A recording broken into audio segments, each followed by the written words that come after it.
نحمده ونصلي على رسوله الكريم اما بعد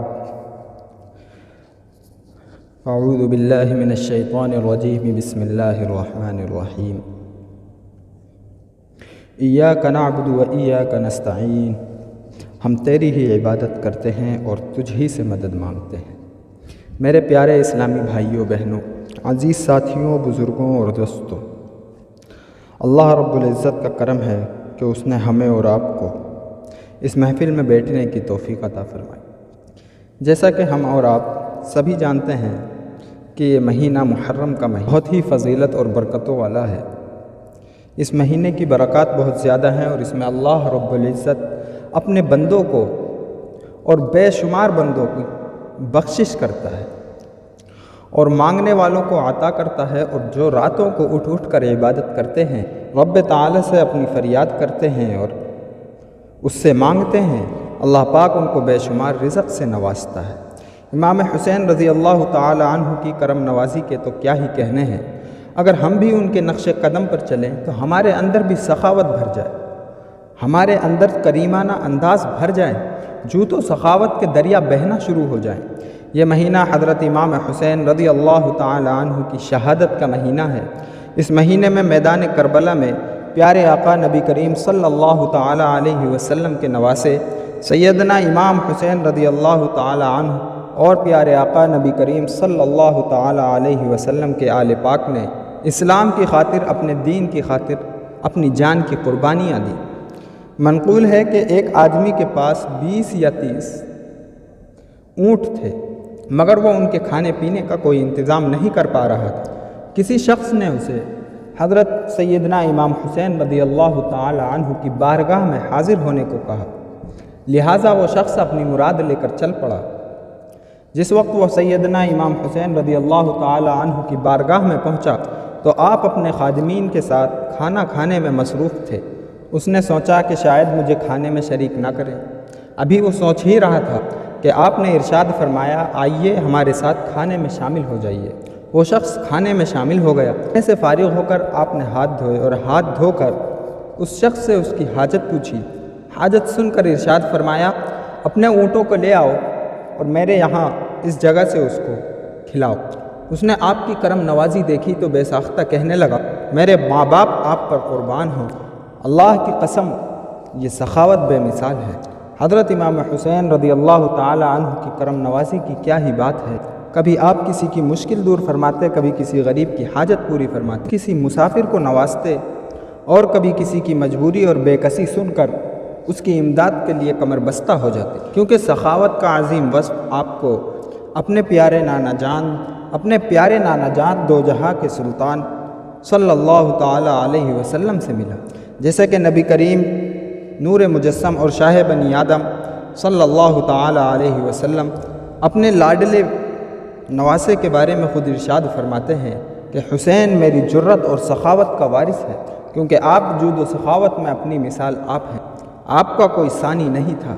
ایک مرتبہ سیدنا امام حسین رضی اللہ تعالی عنہ کی خدمت میں ایک شخص نے حاضر ہو کر اپنی تنگ دستی اور فقر و فاقہ کی شکایت کی۔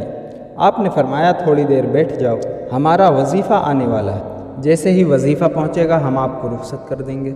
ابھی کچھ ہی دیر گزری تھی کہ حضرت سیدنا امیر معاویہ رضی اللہ تعالی عنہ کی طرف سے 1000 دینار یعنی سونے کے سکوں کی 5 تھیلیاں آئیں، آپ کی بارگاہ میں حاضر ہوئیں۔ قاصد نے عرض کیا کہ حضرت سیدنا امیر معاویہ رضی اللہ تعالی عنہ نے معذرت کی ہے، یہ تھوڑی سی رقم ہے، اس کو قبول فرما کر غریبوں میں تقسیم کر دیں۔ حضرت سیدنا امام حسین رضی اللہ تعالی عنہ نے وہ ساری کی ساری رقم اس غریب کے حوالے کر دی، اور اس کرم نوازی کے باوجود تاخیر پہ معذرت بھی کی۔ یا شہید کربلا فریاد ہے، نور چشم فاطمہ فریاد ہے میری حاجت میں طیبہ میں مروں، اے میرے حاجت رواں فریاد ہے۔ اب محرم الحرام کے اس پیارے سے مہینے میں، اس مبارک سے مہینے میں، آج جمعۃ المبارک کا پیارا سا اور بابرکت ترین ایک وظیفہ بتانا چاہتا ہوں، ایک سچا موتی آپ کو دینا چاہتا ہوں۔ بابرکت دن ہے، بابرکت مہینہ ہے۔ اس میں سب سے پہلے درود پاک کی فضیلت کے پیارے آقا صلی اللہ تعالی علیہ وسلم ارشاد فرماتے ہیں کہ جو مسلمان مجھ پر ایک مرتبہ درود پاک پڑھے گا، اللہ رب العزت اس پر 10 رحمتیں نازل فرمائیں گے اور اس کے 10 درجات بھی بلند فرمائیں گے۔ آپ پیارا نبی اکرم صلی اللہ تعالیٰ علیہ وسلم اور سیدنا امام حسین رضی اللہ تعالیٰ عنہ کے نقش قدم پر چلیں، ان کی سنتوں کو اپنائیں، کیونکہ پیارے نبی کریم صلی اللہ تعالیٰ علیہ وسلم کو کبھی غصہ نہیں آتا تھا، اور نہ ہی آپ کے نواسے حضرت سیدنا امام حسین رضی اللہ تعالیٰ عنہ کو کبھی غصہ آیا۔ حضرت علی رضی اللہ تعالیٰ عنہ فرماتے ہیں کہ پیارے آقا صلی اللہ تعالیٰ علیہ وسلم نے کبھی غصہ نہیں کیا، اور نہ ہی میں کبھی غصہ کرتا ہوں، اور نہ ہی میری اولاد میں سے کوئی غصہ کرے گا، بلکہ آپ تو نرمی کرنے کے لیے پیدا کیے گئے ہیں، اور نرمی کرنا ہی آپ کی صفت میں ہے۔ آپ ہمیشہ گالیاں دینے والوں کو بھی دعائیں دیا کرتے تھے۔ حضرت سیدنا امام حسین کے سامنے ان کے والد محترم حضرت سیدنا علی المرتضیٰ کو ایک شخص آیا اور برا اور بھلا کہنے لگا۔ حضرت سیدنا امام حسین جھڑکنے اور کوئی کارروائی کرنے کے بجائے، کوئی جوابی کارروائی کرنے کے بجائے اعوذ باللہ بسم اللہ پڑھ کر یہ بات کہی، اے محبوب معاف کرنا، اے محبوب معاف کرنا اختیار کرو اور بھلائی کا حکم دو اور جاہلوں سے منہ پھیر لو، اور اے سننے والے، اگر تجھے شیطان کوئی کوچا دے، کسی برائی پر تجھے اکسائے، تو اللہ کی پناہ مانگ، بے شک وہی سنتا اور جانتا ہے۔ لہٰذا آپ ہمیشہ نرمی اختیار کرتے، بس آپ بھی نرمی اختیار کیجیے اور اللہ پاک کی بارگاہ سے خیر و عافیت حاصل کیجیے۔ محرم کا آج جمعۃ المبارک ہے، ایک چھوٹے سے عمل کا وعدہ کیا ہے، زندگی کے ہر مقصد کے لیے اس عمل کو کیا جا سکتا ہے۔ اس عمل کی تاثیر اور طاقت تو بہت ہے، چونکہ وقت کم ہے اس لیے صرف عمل بتا دیا جاتا ہے۔ اپنا ہر مقصد پورا کرنے کے لیے ہمیشہ اپنے اللہ سے مانگیں، اور جمعہ کے دن یہ عمل کریں اور اس کے بعد مانگیں، انشاءاللہ ضرور دعا قبول ہوگی۔ جمعہ کے دن کسی بھی فرض نماز کے بعد اول آخر 3 مرتبہ درود پاک پڑھ لیں، اور اس کے بعد آپ نے سورہ فاتحہ 103 مرتبہ پڑھیں، اور 103 مرتبہ سورہ فاتحہ پڑھنے کے درمیان ہر مرتبہ بسم اللہ شریف بھی ضرور پڑھیں۔ اللہ پاک کرم فرمائے گا اور آپ کی زندگی کا ہر مقصد پورا ہوگا۔